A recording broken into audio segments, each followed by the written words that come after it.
Please take your seats. The program is about to begin.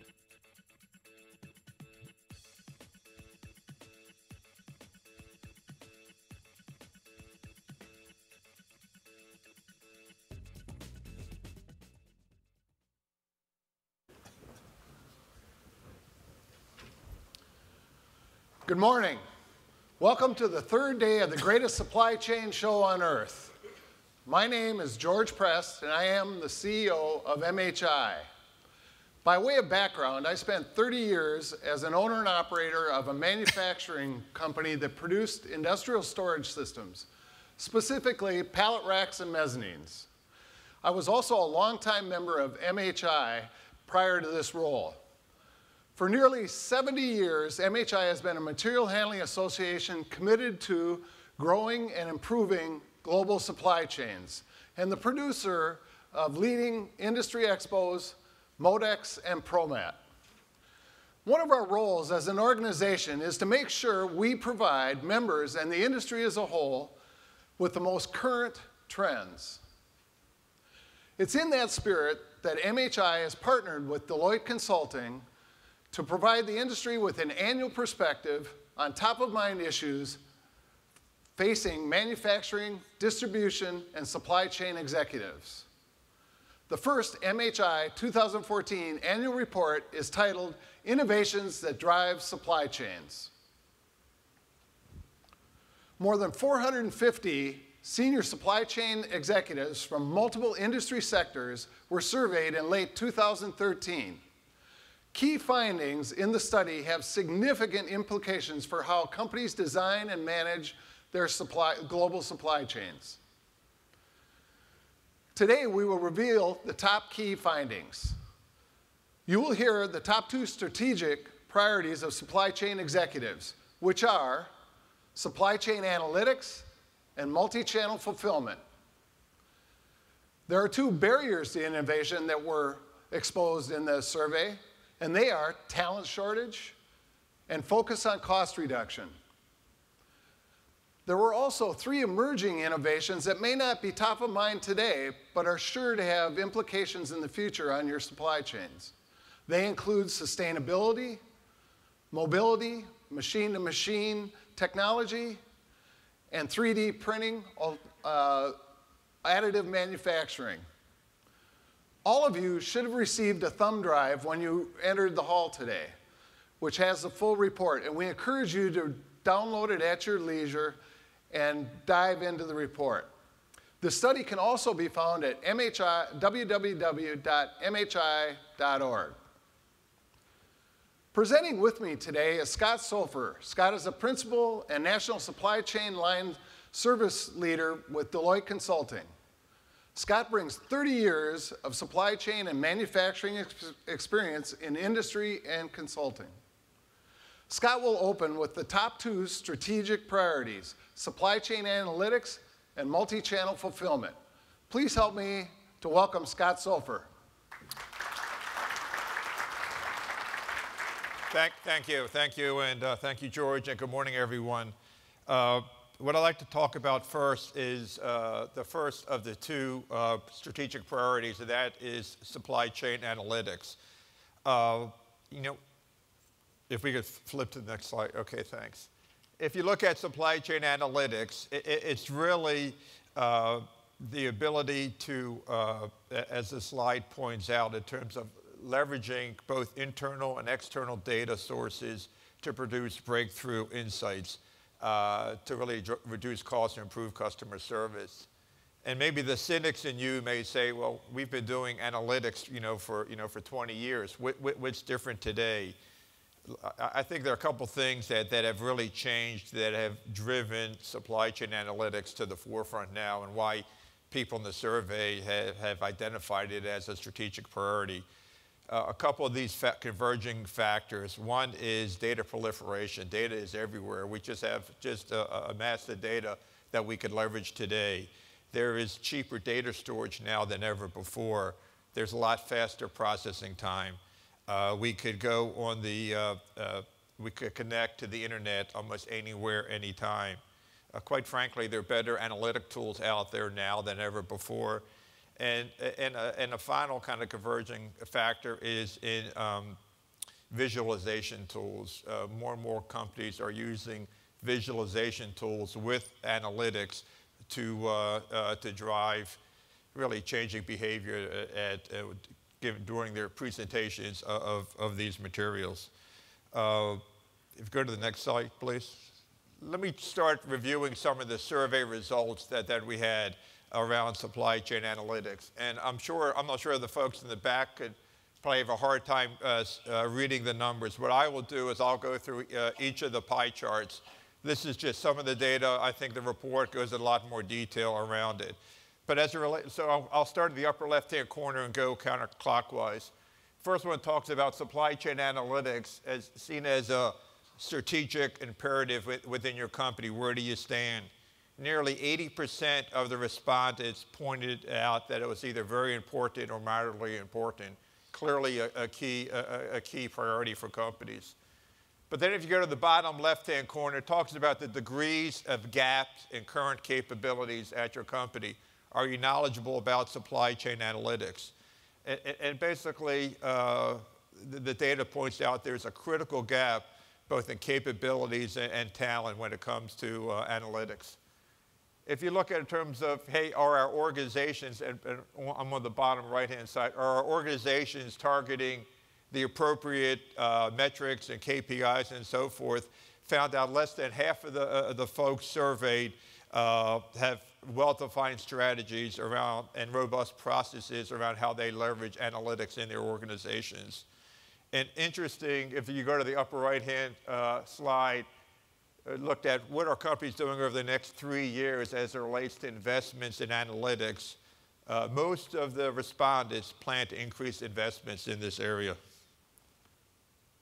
So if you look at terms of, a summary in terms of what the people said in the survey, clearly there are gaps in realizing strategic imperative around analytics. Part of it in terms of the adoption is they have the lack of capabilities internally. Clearly people are making big investments in this area, and they plan to do that over the next 3 years to close those capability gaps. And we see a big opportunity in terms of coming up with the right strategies in terms of how do you leverage this type of analytics in the future. Let me give you a couple examples in terms of what we're seeing, how people are leveraging these types of tools. One is a relatively simple example. It was a manufacturing company, and they were sourcing rolling stock equipment, forklifts, walkies, sweepers. And the company had pretty static policies in terms of regarding lease versus buy. The company wasn't even tracking maintenance costs of their assets at all. The impact of maintenance costs or the asset economic breakdown was unknown. And they had an analyst in the company spend 2 weeks, use some advanced analytic tools like Monte Carlo simulation, and he developed profiles of maintenance costs, residual values of these assets, and the pricing. He simulated impact of maintenance to the RFP pricing and the residual value. Net, with this Monte Carlo simulation and some other advanced analytic tools, he was able to identify over $1 million in maintenance cost savings and over $7 million overall through that sourcing activity. But leveraging analytics tools, and it only took him 2 weeks to do it. So something as kind of simple as sourcing rolling stock equipment, leveraging these types of tools, and that maintenance cost data was around, but no one ever leveraged it before, was able to drive significant savings.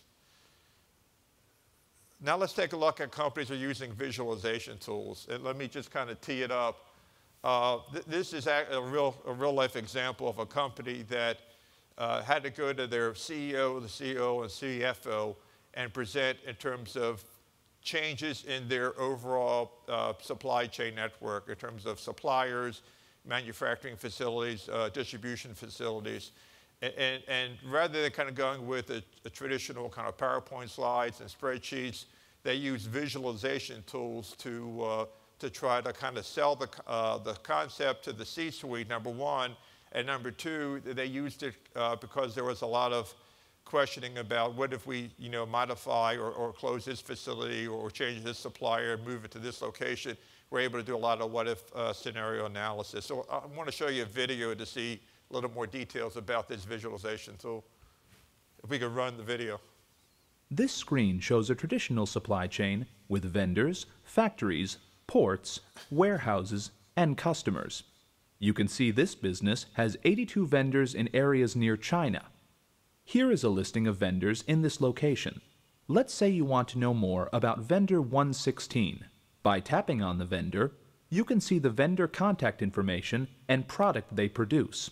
We can also see that this vendor has not passed internal audit, and we don't have a record of an external audit. This indicates that the company should take a closer look at this vendor, especially since the business buys 100% of its material from them.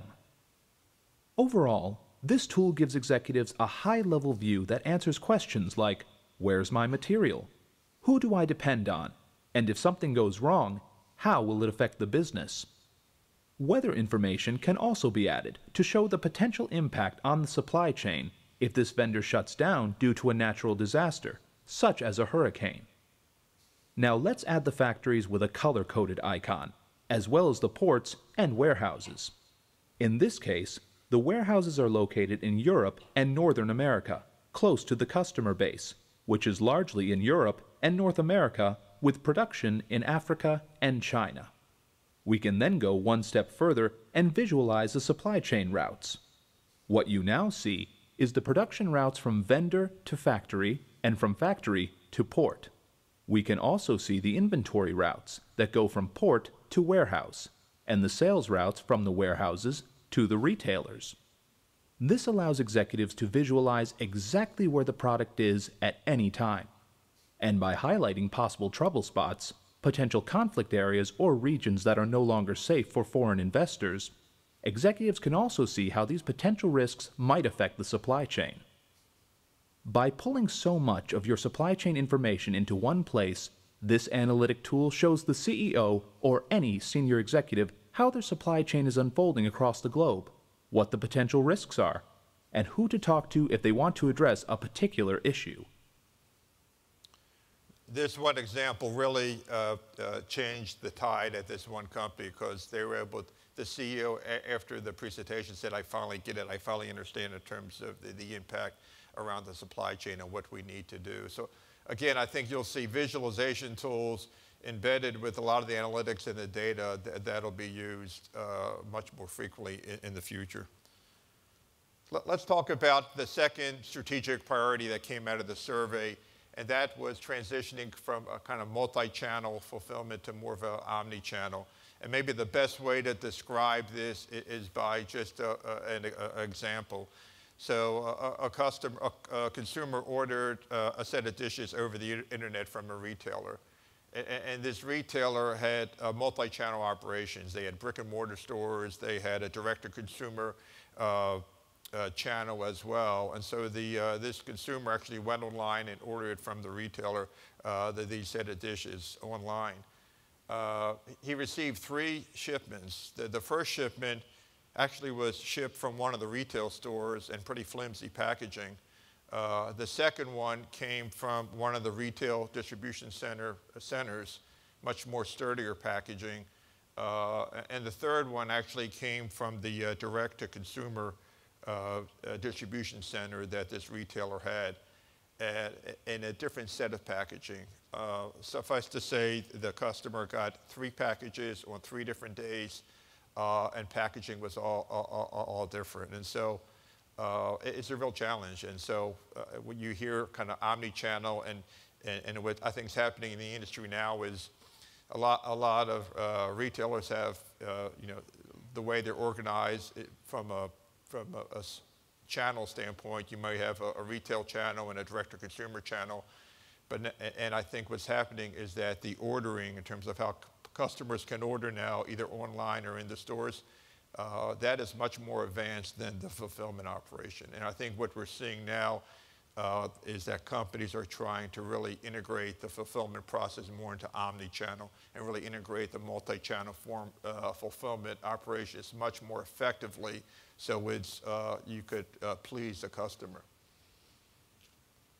Let's take a look at some of the data that we got from the survey specifically around multi-channel fulfillment. Again, we'll start up in the upper left-hand corner. Hey, we asked people who took the survey, is multi-channel seen as a strategic imperative? And like 61% of the people saw it as important. So clearly it's an important area. Then we asked on the bottom left in terms of degrees of gaps in your current capabilities around multi-channel fulfillment going to omni-channel. And again, similar to what we saw in supply chain analytics, people, less than 20% of the people rated their capabilities as high in this area. It's interesting, on the bottom right-hand side, we asked people, tell us in this new environment of multi-channel, what kind of changes do you think there'll be in terms of order performance, either in the order size, shipment size, and the last one to the right there is shipment frequency. And for those in the back that can't see, the different bars, the navy blue was increased, the green has remained the same, decreased, and don't know. And the bar that stands up the tallest is the one around shipment frequency, which about 60% of the respondents felt that they'll see happening in the future. So clearly there are going to be a lot more shipments in the future with this omni-channel environment. And finally, from an investment standpoint, in the upper right-hand corner, most companies that were surveyed plan to increase their investments in the area. Actually, 71% of the people believe their companies, clients, and customers will continue to invest in multi-channel over the next 3 years. So, again, more detail in the report, but to summarize, clearly, a lot of folks that completed the survey are going to be investing significant investments in multi-channel fulfillment over the next 3 years. What we also found in the survey that controlling cost to serve is still going to be a challenge. How to do it in an efficient and effective manner. The other thing I think what we'll see happen is with companies that try to integrate more into omni-channel environment is they're going to have to look at how they measure performance internally rather than maybe by the direct-to-consumer channel, the retail channel. They need to look at it more in an integrated fashion in terms of how we're delivering to the customer. And finally, I believe to really serve and improve in multi-channel fulfillment, we're going to need innovative material handling equipment to drive significant performance improvement. And I think you saw some out on the show that could really help in this area. Just want to point out one example in terms of what retailers are doing. This is a new facility that will be opening up actually in 2 months. But it's a facility that's truly an omni-channel fulfillment center. It's going to handle, this is a retailer, it's a global retailer, but it's going to handle all of their retail fulfillment, but also they have a wholesale channel. It's going to handle all their wholesale orders. It's going to handle all of their e-fulfillment orders as well too, direct to consumer. It's going to handle all of their returns. So they're able to pick, one piece, one SKU, all the way up to a full truckload going to one of their wholesale clients. It's an automated facility. Jump to the next slide, a little more detail on this facility. It has a kind of state-of-the-art warehouse management system. It has automated storage retrieval system. It has, sortation system, pretty extensive conveyor network, automated active pick process. It has flow-through processing as well, where you go from receiving directly to shipping. But again, it's a facility that could handle all the channels, one facility, one shipping out to the customers. Again, I think we'll see more and more of this kind of trend where the ability, rather than having separate facilities, having single facilities driving this type of fulfillment operations in the future. The survey also identified some challenges to innovation. And George is going to talk about that. Thank you, Scott. So the first barrier to innovation in the is the supply chain talent shortage. Hiring, training, and retaining manufacturing and supply chain workers are some of the most pressing issues facing our industry. Overall, the study found 65% of respondents indicated that process, technology, and skill set gaps existed within their companies. Multiple factors contribute to the shortage, including aging workforce and negative perceptions of manufacturing and supply chain jobs to the younger demographic. Yet, Fortune, Businessweek, and US News and World Report have all identified material handling logistics as a hot new career, with median annual incomes of $80,000. Recruiting and developing the right kind of talent requires investment, which is something many companies are reluctant to do given the constant pressure to reduce cost. Although counterintuitive, it would suggest the right thing to do is to invest. Let me give an example that comes to my mind. I'm aware of a Fortune 500 company that, due to the pressures of a downturn, chose to virtually eliminate their recruiting and internal talent development program. On the surface, it kind of makes sense when you're laying off thousands of people. But the issue is, when the recovery happens, you have a new problem because you've cut off your talent supply chain. All those relationships are gone, and the cost to recruit, hire, and develop the talent has now gone up exponentially. I would suggest a better approach would be to scale back, not eliminate, your talent supply chain, ultimately reducing the financial impact on both sides of the economic cycle. Balance your risk-reward. In order to implement and capitalize on the largest supply chain innovations, companies need talent with the right skill sets to apply the latest tools and methods. It's been projected that the supply chain field will create 1.4 million jobs between now and 2018. And again, I repeat, with a median annual income of $80,000. How are we going to fill these jobs? I suggest companies should develop comprehensive talent strategies.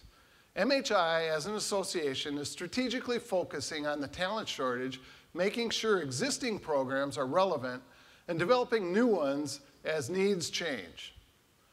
Monday, we announced that Daniel Stanton has been hired as our Vice President of Education and Professional Development. Daniel brings a great blend of academic and industry experience, which is key to this strategic initiative. The recently released U.S. Roadmap for Material Handling and Logistics, developed by MHI and other key industries and publications, provides a longer-term view of the talent shortage and recommends initiatives to address these issues. Check out the roadmap at mhlroadmap.org. MHI's College Industry Council on Material Handling Education addresses the needs of professors and students in university-level programs. Our Material Handling Education Foundation, which is a 50c3 charitable organization that was established in 1976. It funds scholarships for students pursuing degrees in industrial engineering, mechanical engineering, and supply chain management. Since 1976, more than $2 million in scholarships and grants have been awarded to these students. And we're projecting $145,000 in grants this year for the 14-15 academic year. For students not pursuing university-level education, MHI's Technical Career Education Program develops curriculum, textbooks, and materials and hands-on training at high school and community college level. One program is Applied Technology Center in Rock Hill, South Carolina. The Don Fraser Material Handling Technical Education Program was established in 2009 with seed money donated by our very own Don Fraser of Fraser Industrial. With Don's seed money and donations of equipment by several of our member companies, a working lab was established. And as fate would have it, one of the administrators at the school became aware of a program that he thought would be a perfect fit for the lab. The program's called the Back the Pack program, that provides non-perishable food items for kids from low-income families that may not have enough food over the weekend. The way the program works is on Monday morning, they place their orders by the internet to Cisco or one of the companies, and then on Wednesday, the orders are received, they put the orders into inventory, and then on Thursday, they pick the orders and fill the backpacks, and then on Friday, about 700 backpacks are delivered to 6 elementary schools in the county. They've also become the distribution center for First Book in the Southeast region. These young people are getting real-life, hands-on experience, which makes them very attractive to employers. Today, both KICME, TCEP, and along with our friends from MHI are holding Classroom Day at Modex. Over 300 high school, community college, and university students are holding meetings and touring the show floor to become more familiar and engaged in our great industry. In addition, career kiosks are in the networking lounge on the floor, matching job opportunities from Modex exhibitors with those seeking jobs in our industry. I encourage all to take advantage of these opportunities as you face your talent gaps in your organizations. The next barrier to innovation is the focus on cost reduction. The study showed that the #1 priority for many supply chain executives is it's the #1 objective for many supply chain executives. More than 70% of respondents say controlling costs is their top priority. Of course, that's nothing new. But if that is a singular focus, it's probably impacting investment in essential innovations that are key to the long-term growth, efficiency, and profitability of these organizations. According to the study, firms appear to be undervaluing the strategic importance of investing in supply chain innovation and technology. We as an industry need to make sure we get the message out. We have valuable solutions. If a focus on cost reduction prevents a company from investing in time, money, and effort in innovation, it may soon find itself in a downward spiral of declining performance and competitiveness. Let me give you a classic example of the risk of not investing in innovation and technology. In 1975, an engineer from the Research and Development Department at Kodak brought the concept to his management team of a digital camera. Management chose not to invest in that concept because they felt that film was such a big part of their business that that's not a track they should go down. How did that work out? Over 2/3 of the companies we surveyed expect their supply chain investments to increase over the next 3 years. That's the good news. On the other hand, many say it will be to maintain, not really to drive competitive advantage. That's our challenge. Having this knowledge, though, tells us that we need to do a better job of creating the awareness that we have solutions that impact both top and bottom lines in a very profitable way. Now Scott will discuss the 3 emerging innovations that may not be top of mind today, but are going to have significant impact on supply chains in the near future. Thanks, George. So we came up in the survey with 3 emerging innovations in the supply chain space: sustainability, 3D printing and additive manufacturing. How many people are aware of 3D printing and additive manufacturing? Okay. And the third one is mobility and machine-to-machine technologies. Let's talk about each one. The first one about sustainability. I was encouraged when I walked the floor yesterday. There's actually some of the suppliers and folks on the floor that actually are talking about sustainability in their products. It's an emerging innovation. It's growing in recognition and importance. And again, people say, well, sustainability has been around for a long time, but as it relates to supply chain operations, we're starting to see more and more of it getting embedded into very aspects of the entire supply chain, value chain. Manufacturers as well as retailers are looking to reduce supply chain waste, either through more fuel-efficient vehicles, optimized packaging, and even greater use of renewable energy sources. But cost reduction, as George just mentioned, sometimes is a challenge to wider adoption of supply chain sustainable solutions. Let's take a look at what the data showed us in the survey. Again, upper left-hand corner, looking at sustainability as seen as a strategic imperative in terms of where do you stand. 4 out of 5 of the respondents say supply chain sustainability is at least mildly important within their organizations. So clearly, supply chain sustainability is top of mind for folks. But again, bottom left-hand corner, again, degree of gaps in current capabilities. Are you knowledgeable? Over 60% of the respondents admit that they have significant capability gaps, preventing them from implementing and fully benefiting from supply chain sustainability initiatives.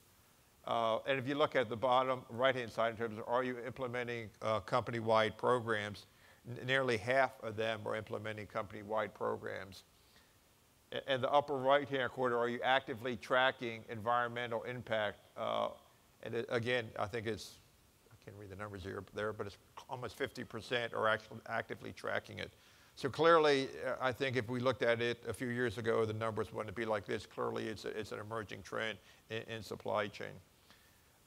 Again, some of the key points from a summary standpoint, there is, what we're seeing is there actually increased attention from both the media and consumers that I think is putting pressure on companies to get really focused around supply chain sustainability. I think it's becoming more important within companies. And what the survey showed us, there were some industry sectors that seem to prioritize it more than other sectors, and that includes CPG, retail, as well as wholesale. In terms of art of the possible, what companies are doing around supply chain sustainability, I won't go through all 6 of these examples, but I do want to highlight a couple things. One is I think leading companies are taking more of a holistic approach as they start to recognize that sustainability is much more about increasing the value of the overall brand of the company as it is about the ROI of an individual project. But if you look at the one in the upper left-hand corner, the food and beverage company designing a coffee refill pack, I think what we're seeing more in the product development in the R&D space, they're looking at designing sustainable products. I think it's incumbent upon people in the downstream supply chain operations to get much more tightly linked with product development folks. So A, we know what's being designed, and B, we can design appropriate systems and operations to address that. And the other 2 that I want to point out are the bottom 2 on the right, the outdoor clothing provider as well as the large retailer, both using like supplier sustainability scorecards. We're seeing more and more pressure put on suppliers to come up with sustainable solutions. So again, I think that's going to be driving it as well. Second area is 3D printing or additive manufacturing. I think this has dramatic, kind of a dramatic impact on quite frankly, the way of life within people in the supply chain space. It's going to change the way products are designed. I think you're going to see much faster product development with 3D printing. From a production standpoint, dramatic change to overall supply chains. It's going to minimize tooling. It's going to have less material waste. We're going to be reducing manufacturing steps. We're going to be manufacturing on demand. Dramatic impact to transportation, distribution, quite frankly, even maintenance support. You'll be able to store a lot of the designs electronically. What we're seeing is that the 2 industries that are kind of leading from actually using 3D printing for direct parts production are aerospace and defense and life sciences companies. We're seeing CPG companies, though, primarily using 3D printing and additive manufacturing for more prototyping. But I do think, and they are making advances in the material sciences, but as those advances continue and accelerate, I think you'll see a wider adoption of 3D printing in the future. Let's take a look at what their survey showed us. It's kind of surprising. Again, upper left-hand corner, 3D printing, do you see it as a strategic imperative at your company? We asked the people, only a third of the respondents recognize it as a strategic priority, which probably kind of reason why it's an emerging trend that came out of the report rather than a strategic priority. We asked, again, what are the degree of gaps in your current capabilities and talent within your organization around additive manufacturing and 3D printing? And again, similar to the other slides we showed you, there is a pretty wide gap here, a significant talent gap in this area. It's interesting in terms of the importance of 3D printing. On the bottom right, we actually asked people, where do they see 3D printing kind of playing a role across the supply chain? And the bottom left, I mean, if you look on the graph on the x-axis, from product development, manufacturing, logistics, distribution, inventory management, and sourcing procurement. And for the folks in the back, the two bars on the right is people think it's got a low importance to, and the largest bar is people just don't know. So I think people really just I think this is still a very emerging trend for many of the people that have responded to the survey. And then if we looked at the upper right-hand side of the page in terms of 3D printing investment expectations, are you planning to invest in 3D printing? Only 21% of the survey respondents said they plan to increase investments in 3D printing. So again, I get a sense that people are taking a very cautious approach to this type of technology going forward. I think the survey showed us that I think people still aren't convinced yet in terms of its strategic importance. I think people conceptually could see kind of the value that it could play and how disruptive it could be to the overall supply chain. I think people are being cautious. That's kind of what the survey showed us. But I do believe people should keep a really close eye on this. This is moving very quickly, and I think it could be a game changer for many companies. And so I know a lot of companies are testing it in prototypes and so forth. So let's talk about art of the possible of 3D manufacturing. Again, this slide goes through a number of examples in terms of how people are using it. I won't go through all of the examples, but let me just go through a couple that I think may resonate with you. If you go to the aircraft parts, one large aerospace defense manufacturer is using 3D printing for non-flight critical parts, such as brackets and avionic housings. So they're printing on demand, they're reducing material waste. There is an airline manufacturer that's using it to produce cooling ducts to reduce parts complexity. The one that I kind of get a kick out of is the food and candy. There's actually a candy manufacturer, a chocolate manufacturer that's actually experimenting with 3D printing of chocolate. So just can you imagine in terms of having a 3D printer there, every retail store, producing chocolate there. So have a big impact on your operation. And quite frankly, if you go to the bottom of the orthopedics, doctors have used 3D printing to produce custom implants for people as well. So again, I think a year from now, there'll be a lot more examples that we could give you, and I think this will continue to it may still be emerging a year from now, but I think this will be growing in stature from a supply chain standpoint. The last emerging trend that we saw that came out of the survey was mobility and M2M or machine-to-machine technologies. And I was encouraged when I walked the floor, I saw some, I call them wearable technologies or smart glasses. But this type of kind of mobility, wearable technology has been around for a while, right? We've had heart monitors, in the exercise world. We've had smartwatches. We've had, the fitness sensors that people use. But I think the next, the wearable glasses, I think is one that could be very change the game as well within warehousing and distribution. We think it could provide people with the right information at the right time so they can serve their customers better. I think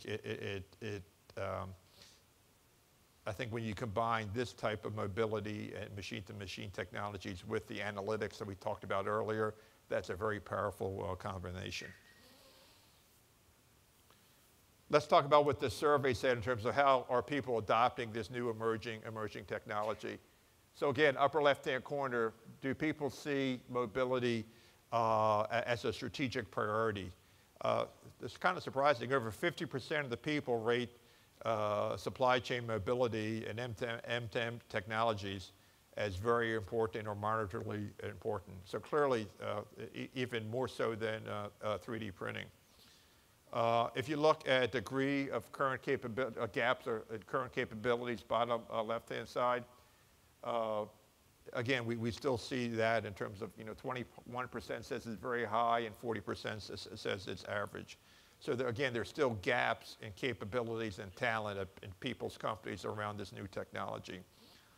Bottom right side, we ask people, where do you plan to deploy this new technology? Again, probably not a surprise here, but warehouse operations, inventory management, transportation were three areas in terms of where people plan to use it.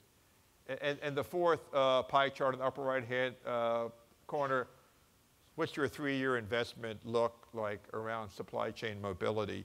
And again, 75% of the people expect to make supply chain investments in this area, with nearly 50% planning to increase their investments over the next 3 years. So that's very encouraging. The survey also came up, people told us though that there are gaps with this technology, and that is once you implement this mobility technology, the unique challenge people are facing is that, how do you integrate mobile applications with existing infrastructure, or quite frankly, with other value chain partners that you have in your supply chain. So again, supply chain mobility is an important strategic priority. I think you'll see more and more uses of it in the future, and companies plan to make significant investments in this space. We still firmly believe, though, we expect the greatest benefits will be when you tie technology with business analytics with this technology. Let's look at a couple examples in terms of art of the possible, actually how people are using it. If you look on the upper left-hand side, this is actually a manufacturer that is using an iPad actually to monitor production equipment. And so the shop floor production people have these iPads, and they're actually doing predictive analysis on downtimes. And what they found out, they've been able to lower downtime by leveraging kind of this iPad app, measuring and looking at modeling predictive analytics on the equipment. The slide on the aircraft manufacturer on the upper right side, they actually are using the mobile wearables or the smart glasses actually for assemblers and mechanics. They're actually displaying online manuals and instructions to explain to people how they should fit parts together. So I mean, your mind can explode with opportunities as I think the smart glasses become more prevalent out in the operations in terms of how it can be leveraged. But clearly, if you look at field service operations in terms of installation, repair, maintenance, that's clearly an area where something like that type of technology can be used. And what we're seeing, a lot of companies are leveraging warehouse and logistics for this type of mobile technology. So again, I think out in the show floor, people have some smart glasses out there. It started in the military. The picture on the left, you can see, I know a number of companies are testing this out in warehousing and picking operations and so forth. The right-hand side, you could actually use your hand as an input device. I think, I'll just toss out one possible example. If you look at a food distribution company that has many stops, and I mean, just think of the route driver having these glasses on. he could almost have like a mini WMS within the truck. You could have multiple SKUs on a pallet. You could direct the driver to pick certain items for a specific stop. I think it really extends the visibility of a supply chain and really could drive not only significant improvements in customer service.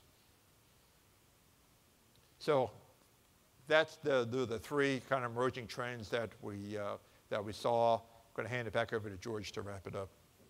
Thank you, Scott. Next year, I think maybe I'll try some of those glasses for my presentation. I won't get messed up in the middle. So this is a very exciting time for our industry. The demands are greater, but so are the opportunities.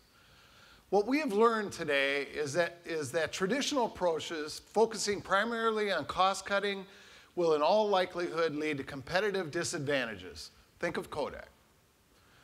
On the other hand, investing in innovations will drive efficiency and long-term health. Today's global supply chains require a new focus on technology, innovation, and long-term investments. Innovations in analytics, omni-channel fulfillment, sustainability, mobility, 3D printing, additive manufacturing all require that kind of investment and will impact your supply chain soon if they have not already. Download the report, internalize it, and communicate the value of these innovations to the people in your organization. We've also highlighted that supply chain is about people. The talent shortage is a barrier to innovation to your bottom line. It must be addressed. Companies who address these issues will gain significant competitive advantage and profitability. I hope you found this presentation to be of value. It's the first in a series of MHI annual reports. I encourage you to download the complete report at www.mhi.org and use these findings to drive innovation in your organization. As I mentioned, it's our intent to conduct this survey on an annual basis, and the next presentation will be at ProMat in Chicago in 2015. I have a call to action. You have an industry supporting you as you tackle these challenges and opportunities. MHI and our sister organizations, CSCMP, MHI, and WORK, among others, are going to help you tackle these, among others, are working to provide you the resources you need to be the best solution provider you can be. Reach out to us and engage. Working together, we can provide the resources and solutions you need to make this great country and industry even stronger. We'll now open the floor for questions.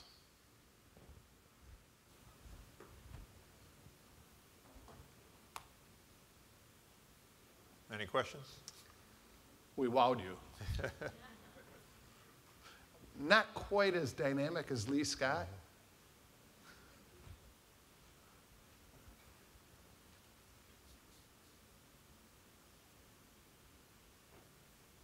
Yes. When it comes to 3D printing, what can suppliers do right now? Oh, thank you. What can suppliers do right now to sort of get ahead of the curve? I mean, a lot of companies are actually have 3D printers, and they're designing and testing and trying out and prototyping lots of different products and solutions. So, so I think a lot of the equipment is not depending on what you're trying to print.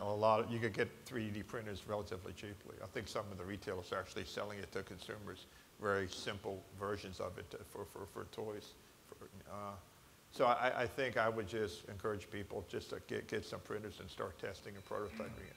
That's what a lot of folks are doing.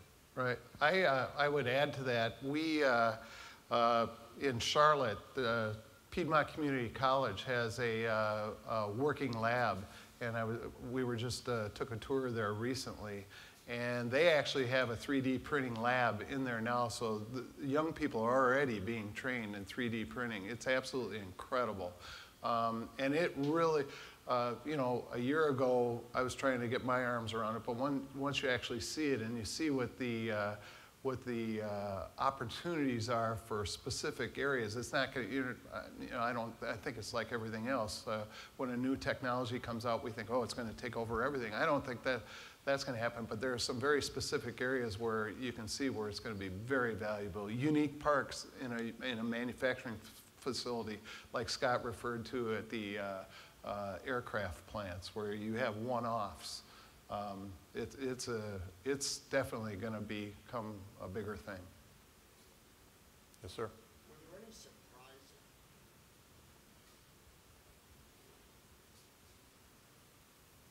Thank you. Were there any surprises in the report of items you thought you originally came in thinking were very important, turned out from the survey that weren't quite as important as you thought? I don't think there were any surprises. You know, I knew analytics. I could see it, for example, analytics is growing in importance. I think which was surprising, well, in terms of the talent and capabilities, okay? And I think it's more than just people. It's more than just a talent gap. There's, just as there's a proliferation of data, there's a proliferation of advanced analytic tools out there for the supply chain. And I think we need as much training of folks to use these tools as there is a talent gap in these companies. And so I think maybe the surprising thing was in terms of the talent gap around all these, whether they're strategic priorities or they're even the emerging trends. I think as an industry, we need to do a lot more from a training standpoint to get everybody up to speed in terms of what's the innovative ideas that are out there. So. From our perspective, what we, I don't necessarily think we were surprised, but our objective as an association, what we were looking for, we'd done the roadmap, been involved in the roadmap, which was looking out to 2025. We wanted to take a closer look in and see what's happening now, find out what's top of mind, and then over the next 2 to 3 years, and then develop our programming for that, for the current next 2-year cycle that relates to those top of mind issues. So what it did do is help us validate, okay, this is where we should be going in terms of programming for this next 18-month window.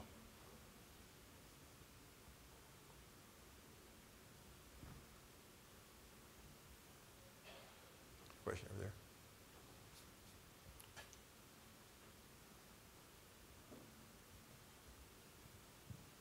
Question is on 3D printing again. So there's plastic printers and printers for metal. The cheaper printers are mostly plastic, right. And then the metal ones are really still in development. I mean, there's commercial ones, but they're a lot more expensive. Yes, so yes, no question about it. When you talk about experimenting with printers, which types did you have in mind, and for what purpose? I think people are doing it with the former rather than latter. Like, I know, you know, if you just think of a lot of products with plastics, right? You know, toy manufacturers. I mentioned the chocolate one. I think a lot of those kind of some of the consumer products that people are using. People are experimenting with. You're right with the other printers as well, and you're right. They're a lot more expensive to do that. But I think you'll see more. If we gave this presentation a year from now, I think you'll see a lot more examples in terms of what people are doing from the art of the possible.